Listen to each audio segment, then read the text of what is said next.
తిరుపతి నగరంలో బాంబు బెదిరింపులు కలకలం రేపుతున్నాయి. 4 ప్రాంతాల్లో బాంబులు పేరుతాయంటూ ఈమెయిల్స్ రావడంతో పోలీసులు అలర్ట్ అయ్యారు.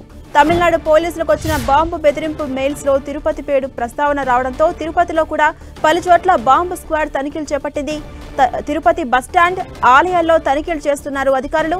ఈ నెల 6న సీఎం చంద్రబాబు పర్యటన ఉండడంతో అగ్రికల్చర్ కాలేజ్ హెలిప్యాడ్ దగ్గర తనిఖీలు చేస్తున్నారు.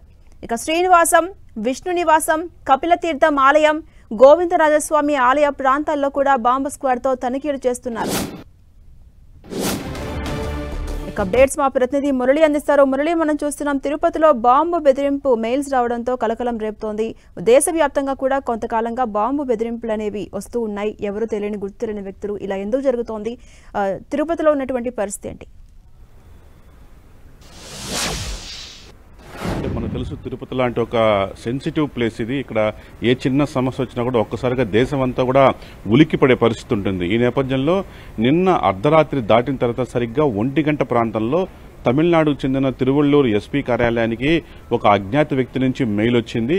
ఆ మెయిల్ సారాంశం ఏంటంటే, తమిళనాడులో కొంతమంది ప్రముఖులను టార్గెట్ చేస్తూ అందులో పేర్కొనడం జరిగింది. దాంతోపాటు తిరుమల కూడా, అంటే మీకు దగ్గరలో ఉన్న తిరుమలలో కూడా త్వరలో పేలుళ్లు జరగబోతున్నాయి, అక్కడ భక్తులంతా కూడా సురక్షిత ప్రాంతాలకు తరలించండి అంటే ఇంగ్లీష్లో ఏఎస్ఏపీ, ఎవాక్యుయేట్ డెవోటీస్, ఏఎస్ఏపీ అంటే యాజ్ సూన్ యాజ్ పాసిబుల్, అంటే మా భక్తుల్ని, యాత్రికుల్ని ఎంత వీలైతే అంత త్వరగా అక్కడి నుంచి తరలించండి అనే వర్డ్ కూడా ఆ లేఖలో, ఆ మెయిల్లో అది ఉంది. ఈ నేపథ్యంలో ఈ సమాచారం ఒక్కసారిగా ఏపీ డీజీపీకి, అటు నుంచి తిరుపతి ఎస్పీ కార్యాలయానికి రావడం జరిగింది. ఈ నేపథ్యంలో తెల్లవారుజాము నుంచే తిరుపతి ఎస్పీ కార్యాలయం అప్రమత్తమైంది. మొత్తం పోలీసులు నగరంలోని ప్రముఖ ప్రాంతాలు, యాత్రికుల సంచరించే ప్రాంతాలు, జనసమ్మర్దం ఎక్కువగా ఉన్న ప్రాంతాల్లో ఉదయం నుంచి కూడా ముమ్మరంగా తనిఖీలు కొనసాగిస్తున్నారు.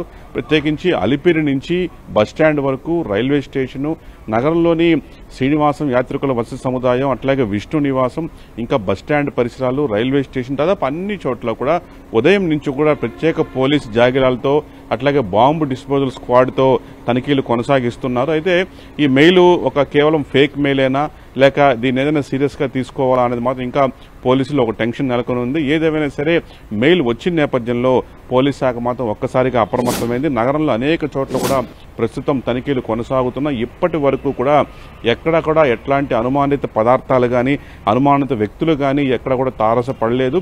కాబట్టి అంటే పేలుడు పదార్థాలకు సంబంధించిన ఆనవాళ్లు కూడా ఎక్కడ కూడా లభించలేదు.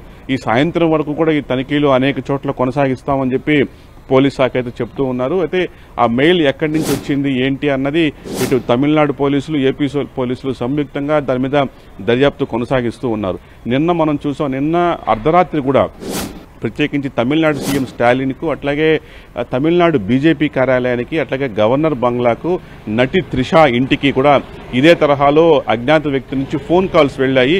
మీ భవనాలు అంటే ముఖ్యమంత్రి కార్యాలయాన్ని, ముఖ్యమంత్రి ఇల్లు, DGP office, BJP office, Trisha ఇల్లు పేల్చివేస్తామంటూ కూడా కాల్స్ వెళ్ళిన నేపథ్యంలో అక్కడ కూడా తమిళనాడు పోలీసు ఒకసారి అప్రమత్తమైంది.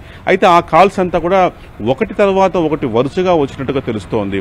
అయితే ఇది మన తిరుపతి విషయానికి వస్తే, ఆ కాల్స్ అంతా ముగిసిన తర్వాత కాసేపటి తర్వాత తిరువళ్ళూరు డీజీపీ, తిరువళ్ళూరు ఎస్పీ కార్యాలయానికి ఈ మెయిల్ రావడం జరిగింది. కాబట్టి ముందు వచ్చిన కాల్స్కి ఈ మెయిల్కి ఏదైనా సంబంధాలు ఉందా, అంతా ఒకరే చేస్తున్నారా ఏంటి అనేది రెండు రాష్ట్రాల పోలీసులు సమన్వయంతో కొంత దర్యాప్తు కొనసాగిస్తూ ఉన్నారు. ప్రధానంగా తిరుపతి ఎస్పీ కార్యాలయం ఒక్కసారిగా అప్రమత్తమైంది. ఎక్కడెక్కడ జనసమ్మర్దం ఉంది, యాత్రికులు ఎక్కువగా సంచరించే ప్రాంతాలంతా కూడా ప్రస్తుతం జల్లెడ పడుతూ ఉన్నారు. ధనలక్ష్మి.